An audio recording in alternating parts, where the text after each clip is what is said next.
Gue itu baru aja jawab pertanyaan dia. Dan sekarang dia nggak mau balik ke dalam sumur.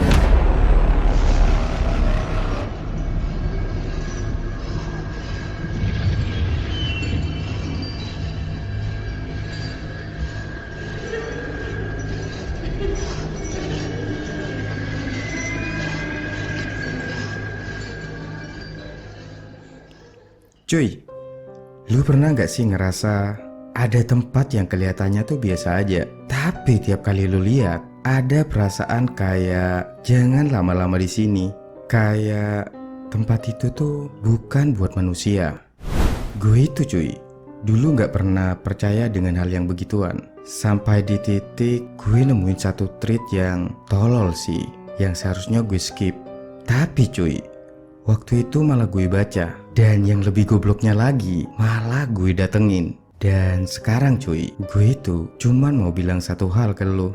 Kalau satu saat lu nemuin sumur tua dan ada anak kecil yang keluar dari dalamnya, jangan pernah lu jawab pertanyaan dari anak kecil tersebut. Semuanya dimulai dari hal paling receh. Jam waktu itu nunjukin jam 2 pagi. Lampu kamar udah gue matiin, jadi cuman layar HP aja yang nyala. Waktu itu cuy, gue tuh lagi scroll-scroll di forum horor yang modelan dark web gitulah. Tapi cuy, bukan yang dark web banget, tapi bukan yang forum banget juga.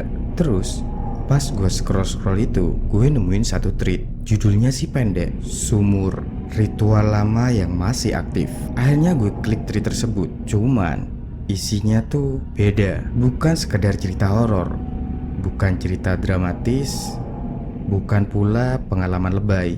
Tapi cuy, anehnya ini malah lebih kayak instruksi, atau kalau istilahnya bahasa sekarang tuh tutorial.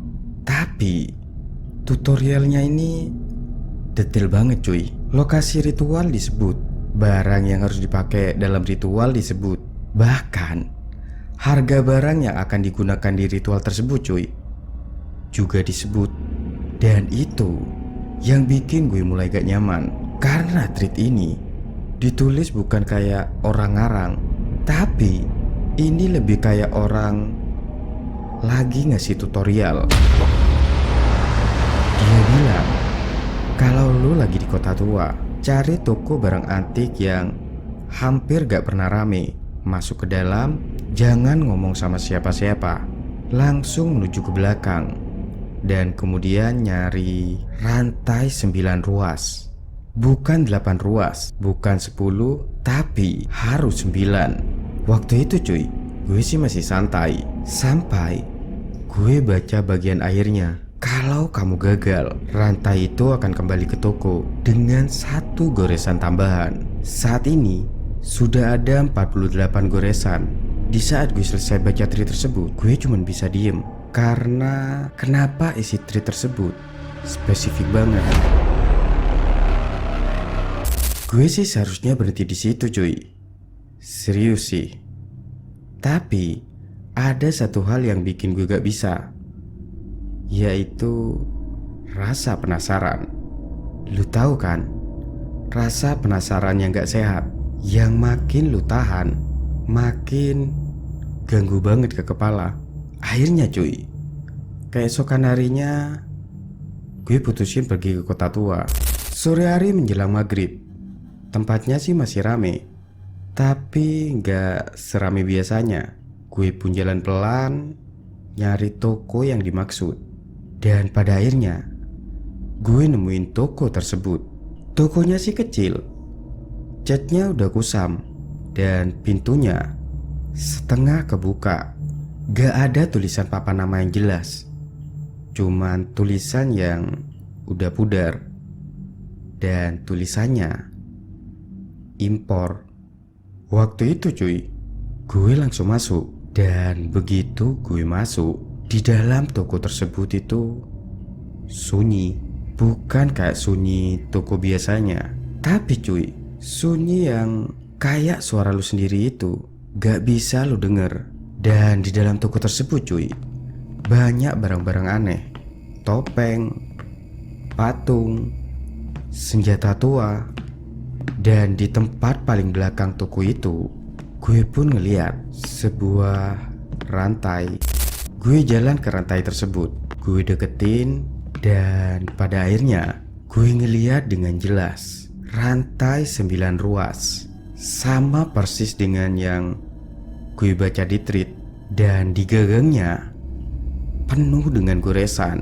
Dan entah kenapa ya, gue kayak makin penasaran. Malah gue hitung goresan tersebut. Gue hitung secara pelan-pelan hingga sampai goresan ke-46, goresan 47, dan goresan ke-48. Dan di situ gue tuh ngerasa kayak ada yang lihat gue. Kalau kamu mau beli, kamu harus selesai. Suara itu dari belakang gue. Gue nengok dan ternyata itu adalah penjaga toko. Tapi cuy, seinget gue, sumpah gak ada orang sama sekali. Tapi cuy, tiba-tiba muncul si penjaga toko tersebut. Tatapan matanya tuh kosong, ekspresi mukanya sih datar. Lebih kayak bukan manusia sih yang lagi ngobrol. Tololnya lagi cuy, waktu itu gue malah nanya harga. Berapa? 29.950.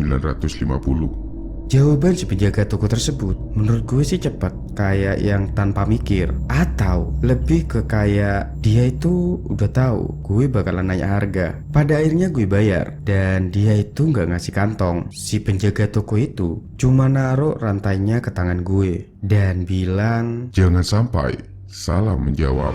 waktu mendengar ucapan si penjaga toko, waktu itu gue cuma bisa ketawa kecil. Masih sotoy sih, dan masih ngerasa ini semua cuma permainan. Padahal itu momen terakhir gue jadi orang normal. Akhirnya cuy, waktu itu gue mulai nunggu. Gue nunggu sampai malam hari. Area kota tua udah mulai sepi. Lampu jalan udah mulai nyala, tapi yang redup. Angin berembus, dan gue pun mulai ngerasain dingin. Dan pada akhirnya gue pun mulai jalan ke belakang daerah kota tua tersebut, ke area yang jarang banget orang datengin. Dan di situ cuy, gue pun mulai ngeliat sebuah sumur. Sumurnya sih udah tua, batunya udah retak, airnya hitam. Bukan karena kotor, tapi lebih ke kayak gak ada sama sekali pantulan. Gue pun ambil koin di saku celana gue. Tangan gue cuy, waktu itu mulai kerasa dingin. Dan gue sendiri gak tahu itu kenapa. Padahal gue masih ngerasa ini cuman ritual iseng. Akhirnya gue lempar koin tersebut. Koinnya pun jatuh. Dan suara itu lama banget hilangnya. Kayak dalamnya sumur itu gak ada dasarnya. Gue pun waktu itu coba fokus ke titik jatuhnya, dan gue ulang kata-kata dari tweet yang gue baca semalam. Dengan lingkaran sumur ini, kekosongan di dalam materi, gue panggil sesuatu yang tertinggal di sini. Setelah gue ulang kata-kata yang gue baca dari tweet semalam itu, sunyi beberapa detik, gak ada apa-apa.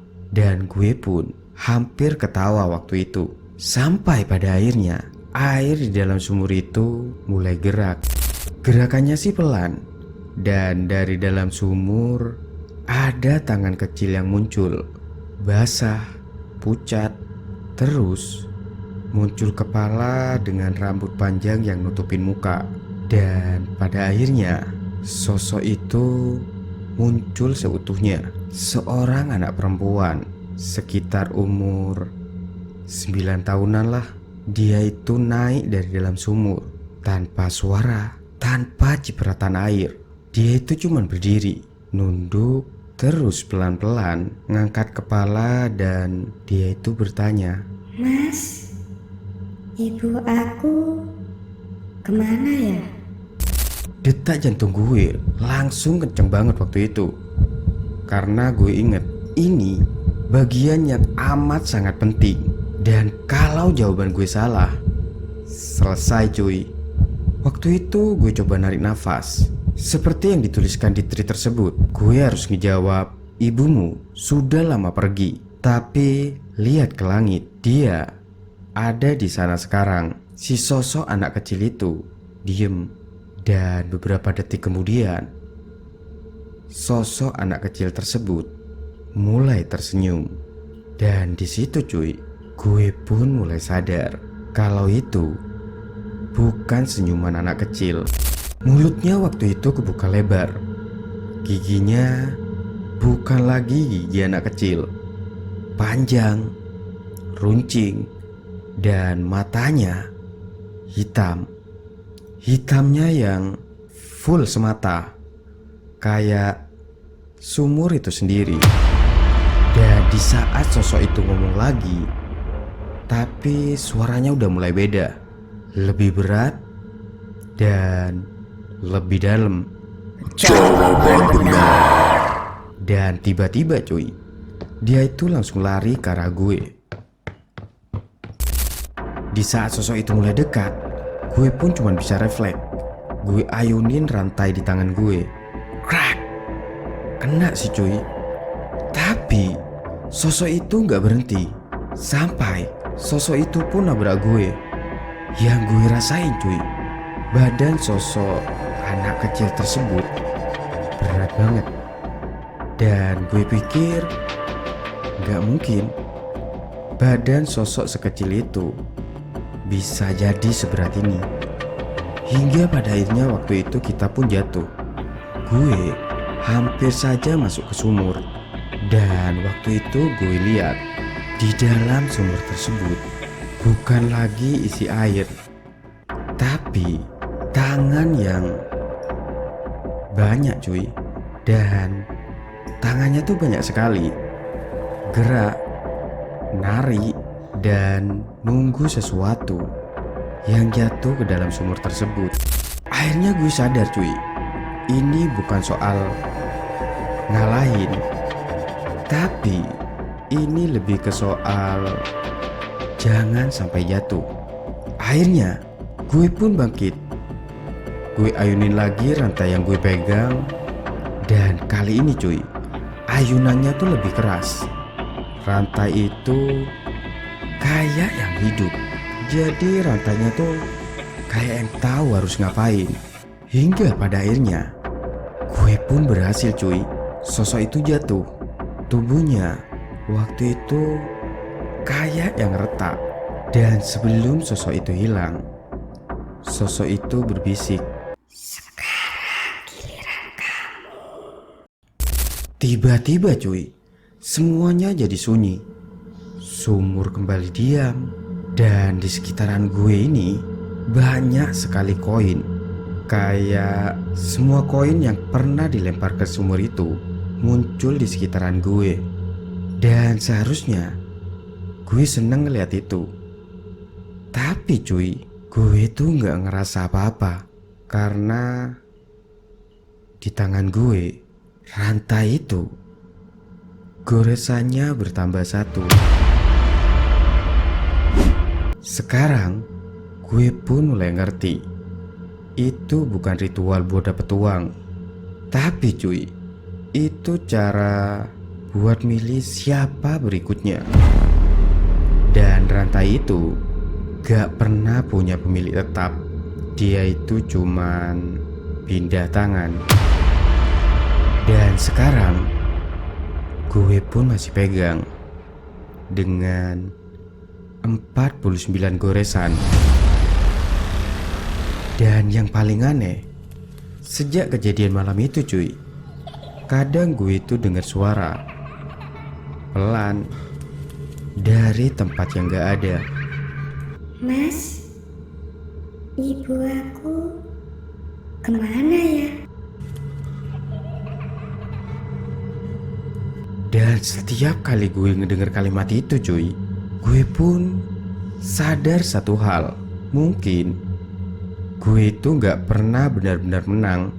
Kalau suatu hari lo pergi ke kota tua dan lo nemuin toko kecil dengan rantai 9 ruas, coba deh lo lihat gagangnya. Kalau jumlahnya udah nambah, berarti gue gagal.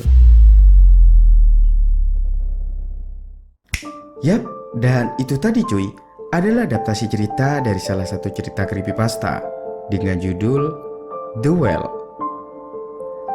Sebelum berpisah, jangan lupa like dan share video ini.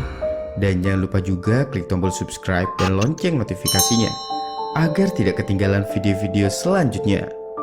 Gue Mo, see you next time and peace out.